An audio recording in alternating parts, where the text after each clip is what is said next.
Olá, como vai?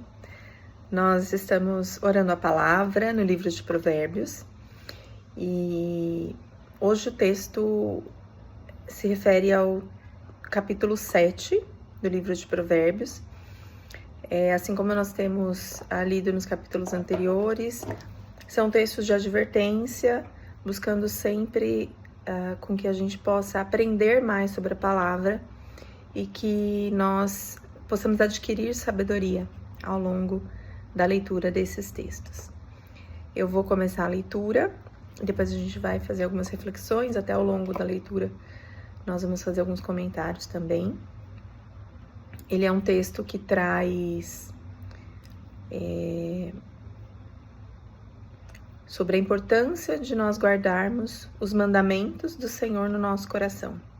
A palavra de Deus traz, quando fala da nossa mente, ela sempre trata isso como coração. Então, sempre que a gente lê na Bíblia, guarde isso no coração, alguma coisa vem do coração, isso está relacionado aos nossos pensamentos, à nossa mente, a toda a nossa parte cognitiva e emocional. Então, a gente vai ler a história do jovem insensato, né, que acaba caindo em tentação. Isso traz toda uma advertência. E apesar do conteúdo literal do texto falar, né, sobre toda essa questão relacional, o texto ele serve para todas as áreas da nossa vida e não apenas a área relacionada a relacionamento, enfim. Vamos iniciar a leitura e nós estamos lendo a nova tradução transformadora. Nova versão transformadora. Vamos lá, advertência sobre mulheres imorais.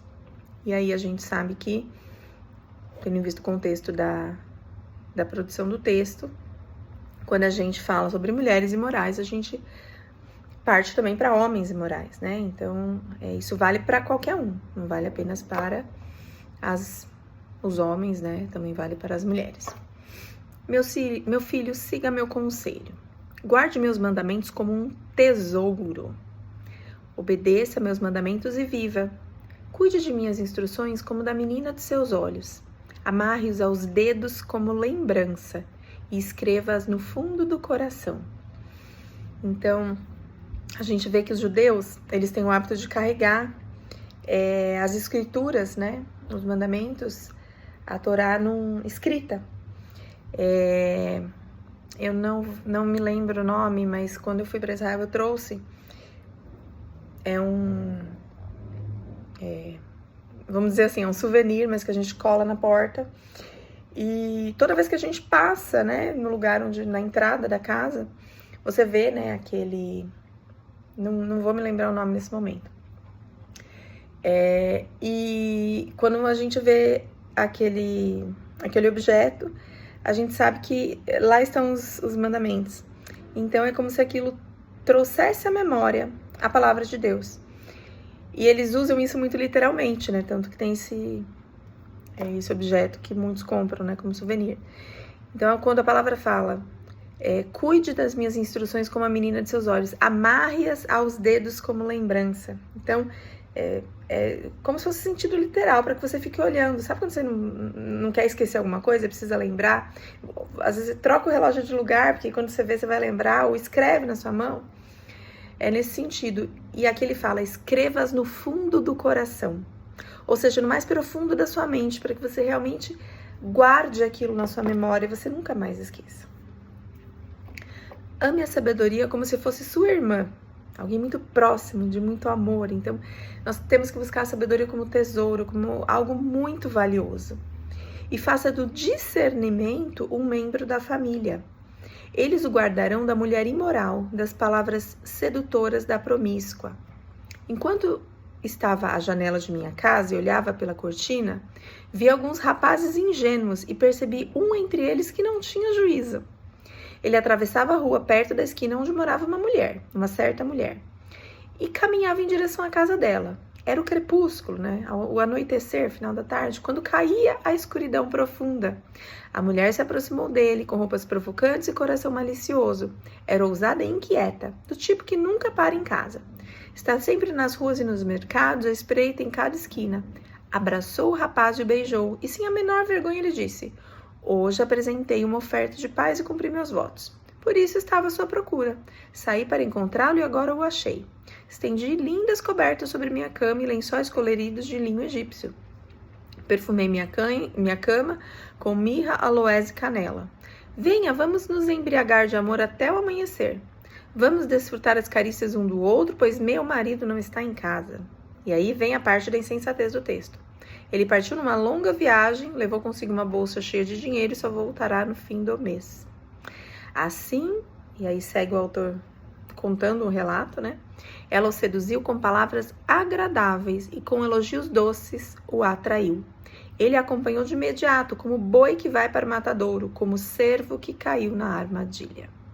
À espera da flecha que lhe atravessará o coração, como pássaro que voa direto para o laço, sem saber que lhe custará a vida. Nós sabemos que, naquela época, a traição,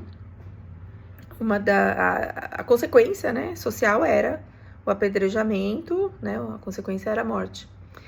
E aí o texto finaliza. Portanto, meu filho, ouça-me, preste atenção às minhas palavras. Não deixe que seu coração se desvie para ela. Não se perca em seus caminhos tortuosos, pois ela causou a ruína de muitos. Não são poucas as suas vítimas. Sua casa é o caminho para a sepultura. Seu quarto é a câmara da morte.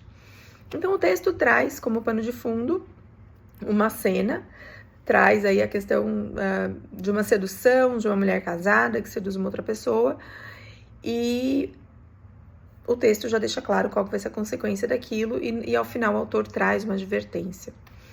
Então, o que o texto inicia falando? Ele exorta a obediência, para que se guarde os mandamentos como algo precioso, né? A sabedoria como uma irmã e a prudência como parente mais próximo. Então, a gente sabe que quando a gente guarda a palavra do Senhor no nosso coração, a gente tem proteção. Porque se nós não praticamos atos como os descritos, né? E quaisquer outros, se nós temos uma vida reta, seguimos regras, respeitamos as pessoas, agimos sempre com cuidado, com amor, nós temos realmente a sabedoria, nós temos uma vida de sabedoria, e isso é proteção, né? A prudência, ela nos guarda. Então o texto traz essa exortação à obediência. E aí, quando ele traz, né, ao longo, né, do meio do texto, a questão da imprudência, né, de toda aquela cena de sedução, e detalha, né, como que o jovem foi fisgado, o autor está querendo falar o quê? Que o jovem não estava atento, né? Então, primeiro, ele estava num lugar perigoso, num horário perigoso. Então, muitas quedas, em qualquer situação, pode ser uma situação de trabalho, às vezes um determinado comportamento, algo que foi falado que não deveria, no trânsito, você estava andando de uma forma um pouco mais rápida, cortando as pessoas, e aí isso acabou ou gerando uma discussão, ou gerando um acidente. Inúmeras situações em que a gente age com imprudência. Então a gente vê que muitas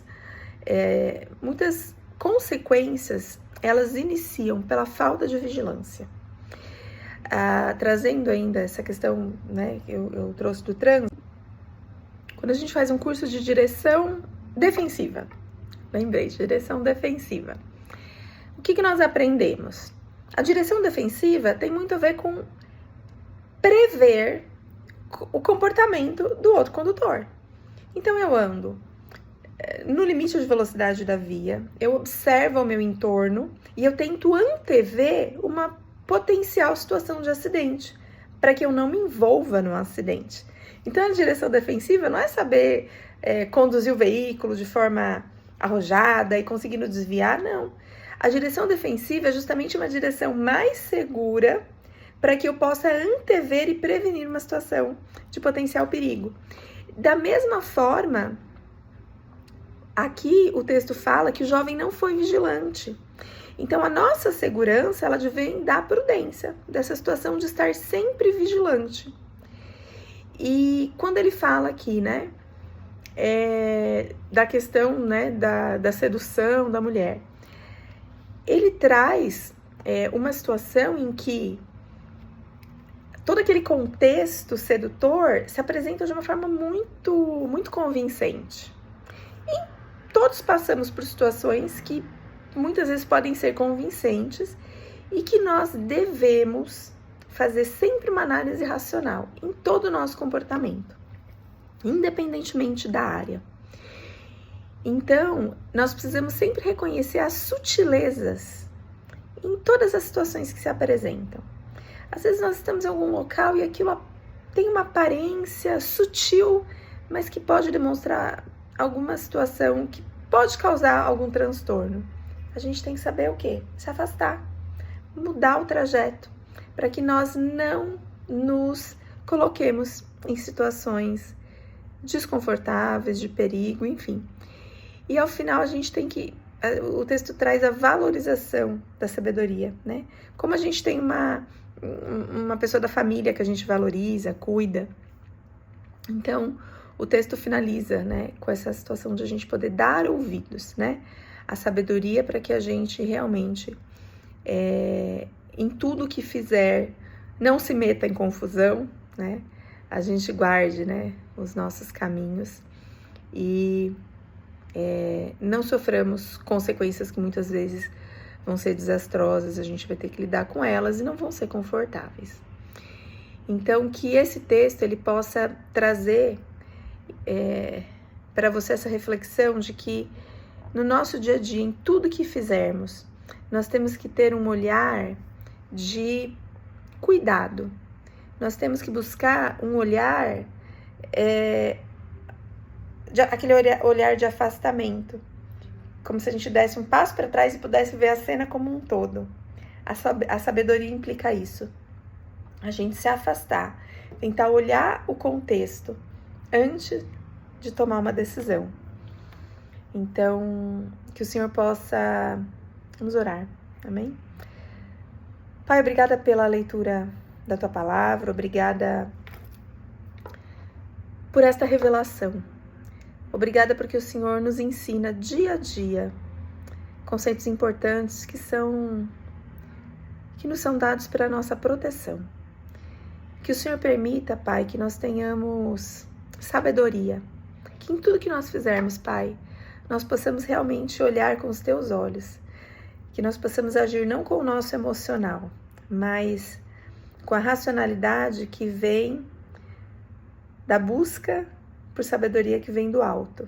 Nós sabemos que as nossas emoções muitas vezes nos colocam numa situação de impulsividade, de não conseguir pensar de outra forma, mas que nós possamos respirar, analisar antes de decidirmos.